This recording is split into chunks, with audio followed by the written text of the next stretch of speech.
Komisi 3 DPRD Bangli meminta kepada pelaksana proyek agar senderan di sisi selatan pada proyek lanjutan Sasana Budaya Bangli dibongkar. Senderan sepanjang sekitar 70 meter tersebut harus dibangun ulang. Keputusan ini diambil setelah Komisi 3 melakukan sidak pada Kamis, tanggal 3 Oktober tahun 2024. Sidak dipimpin Ketua Komisi 3 Iwayan Mertasuteja. Didampingi Sekretaris I Made Sudiasa, anggota I Wayan Karyasa dan Ida Bagus Made Santosa. Dewan menemukan kerusakan signifikan pada proyek tersebut. Senderan di sisi selatan yang baru selesai sebulan lalu sudah ambrol sepanjang 10 meter. Selain itu, bagian yang tidak jebol juga menunjukkan retakan. Kekecewaan juga terlihat pada wajah Ida Bagus Made Santosa. Ia mendesak PT Sida Dadi Prekanti, kontraktor proyek, untuk membongkar seluruh senderan.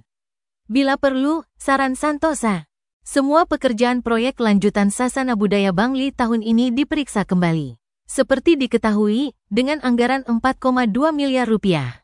Rekanan tersebut tak hanya mengerjakan senderan di sisi selatan dan timur. Kontraktor tersebut juga menggarap finishing stage.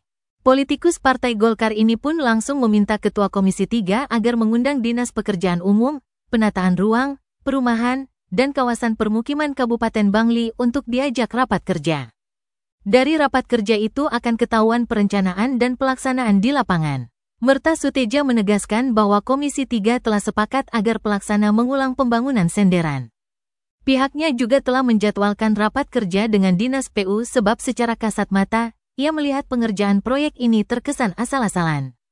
Menanggapi kerusakan tersebut, Direktur PT Sida Dadi Prekanti Ida Bagus Gede Putra menyatakan bahwa pihaknya siap memperbaiki senderan yang retak dan membangun ulang bagian yang jebol. Senderan itu jebol pada Senin, tanggal 30 September tahun 2024.